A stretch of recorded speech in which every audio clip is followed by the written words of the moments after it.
What's going on, everybody? Russell Clay here for another video. Today I'm going to be talking about a few players to buy low on in all formats, in particular Dynasty, but we're also going to be hitting on some best ball as well. We got a bunch of tabs open and we're ready to go. So I'm going to try to keep this at a reasonable pace. If you enjoy this video or like the content I'm providing, I'd really appreciate it if you'd like this video and also subscribe to the YouTube channel. Also, if you want to get access to all my written content and things of that nature on the site, head over to fantasyguru.com and get a subscription. So I'd really appreciate that. But today we're going to be talking about buy lows and how to draft players sort of later in drafts, whether it's best ball or dynasty or anything there. So first thing I always do, I like to remind myself how important draft position is. We're going to run through that real quick, and then we're going to get into the players. So below you're looking at probability of career quarterback seasons throwing for 3,000 or more passing yards. This is a really important base for how I view fantasy football, how I view the NFL landscape. This is quarterbacks. So when you look at these numbers, first round quarterbacks, second round quarterbacks, third round, all the way to seventh round, you can see the numbers getting worse and worse significantly as you go along here. So the odds of one 3,000 passing yard season in a career for a first round quarterback, you're getting about, a little less than 3/4 of the time you're going to get one, and 5 seasons is 20%. So first round quarterbacks, really good odds here.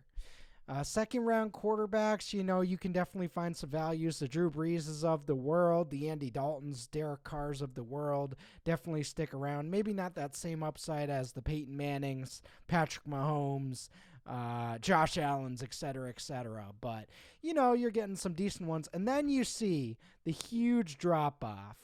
Third round, fourth round, fifth round, sixth round, seventh round. And why I bring this up is this is true across just about every position.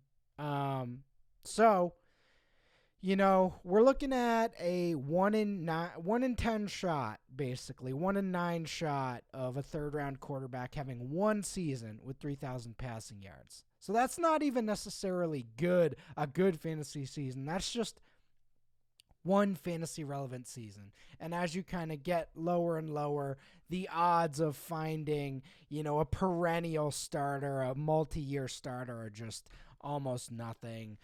When you look at running backs, this is 2021's version. I'm going to be updating this rookie expectation, career expectation over the next couple weeks. So definitely check out this article. But as you can see, career seasons with 1,000 yards from scrimmage. First round running backs, they're going to do well most of the time. When we're looking for 4 or 5 fantasy relevant seasons, they're almost always going to come from the first round. Second rounders, you can get a few really solid seasons out of them, but it's not quite the same there. And then you see once you get to third round, you're looking for guys plug and plays for a couple years. And as you go lower, look at that. It's just destitute down in the 4th, 5th, 6th, 7th round of the NFL draft. Wide receiver, same thing. Look at these numbers. As you go down the draft round, generally you're looking at much lower odds of success. Let's look at tight end to finish this out. So with that knowledge, we're armed with that knowledge. That's how we're going to find values here. So the first guy we're going to look at here is Brian Robinson, 3rd round pick. Now we do like his odds from a career perspective based on where he's going in rookie drafts. As you can see, he's going, really late in dynasty drafts, and then he's going very late in redraft. 191 ADP on Underdog. Basically a late round flyer, round 16 to round 18 is where he's been going in my drafts. But what I don't understand is people are starting to fade Antonio Gibson. He's fallen from, a 20 pick 20 in best ball ADP to around the 60s. So he's gone from a second round pick to a sixth round pick in a couple of months. But Brian Robinson isn't rising in best ball ADP. So people are fading Antonio Gibson because the Commanders drafted a running back, but they aren't raising the value of Brian Robinson. So that's the first guy. I really liked his profile out of Alabama. I mean, considering for a third-round pick, they still have decent career odds, but 4.53 at 224 pounds. He's a big guy. He's not going to be, J.D.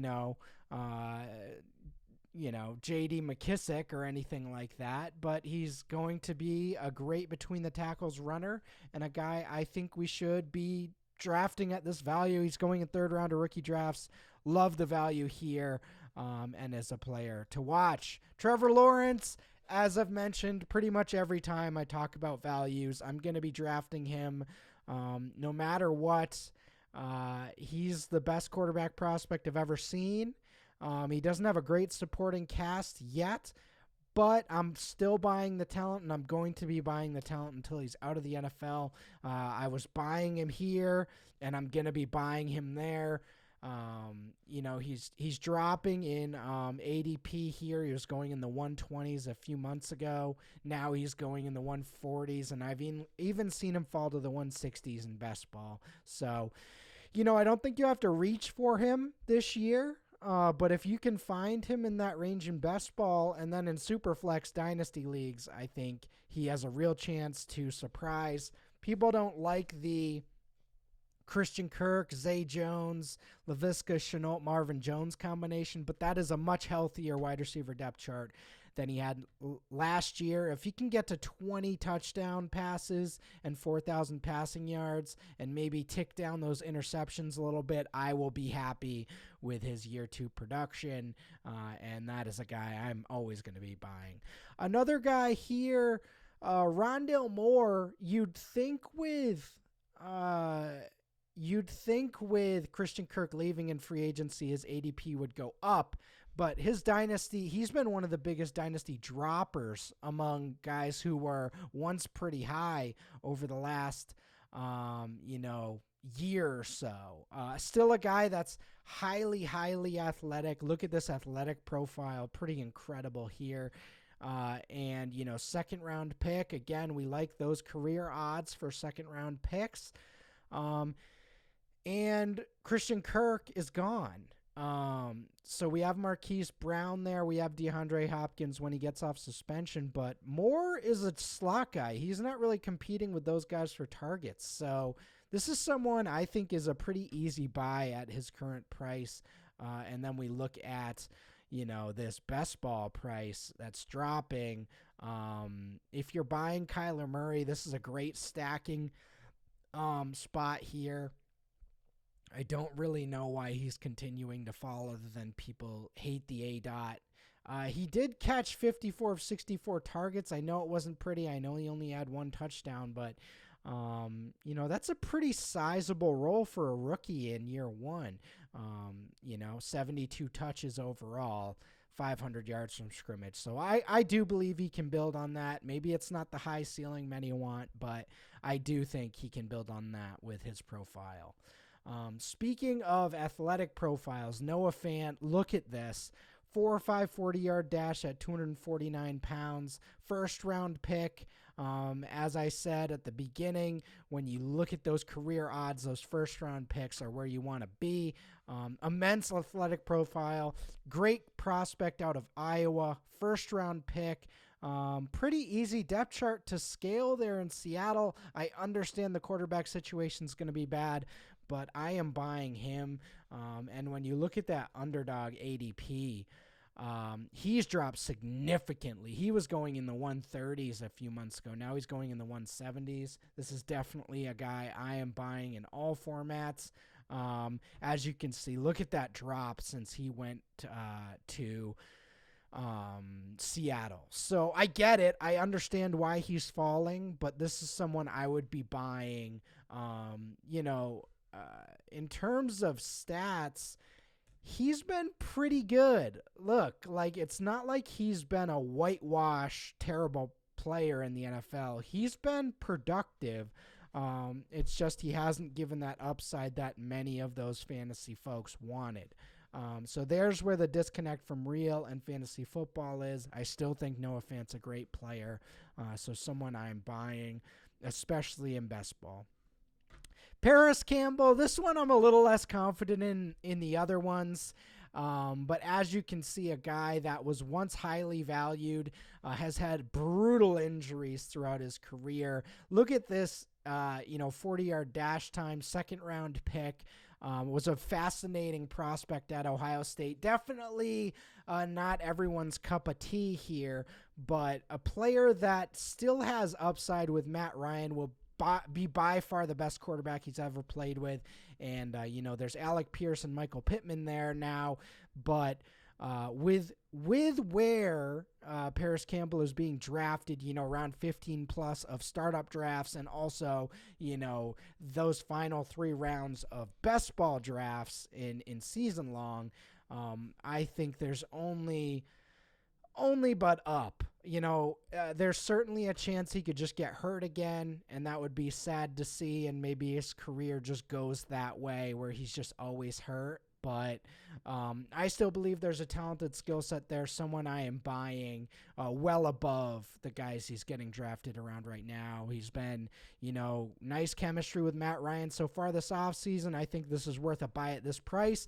Now, if this starts to go up, which it is starting to go up, you could see that here. If this starts to get too much higher, there might be a buy window to closing where, it might not be worth the risk anymore. But for now, this is such a cheap price. I am willing to take a risk there. And then the last guy, Terrace Marshall, did not play well last year. Kind of got, pushed to the side by Robbie Anderson, DJ Moore, and Sam Darnold's very poor quarterback play, along with, after the Darnold injury, PJ Walker, et cetera, et cetera. It was gnarly there last year.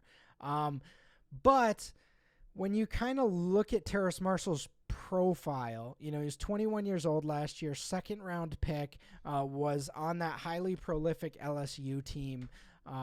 Again, you're not paying really anything here to invest. For those that invested those high second-round rookie picks, or maybe even a late first in Marshall last year, you're hurting right now.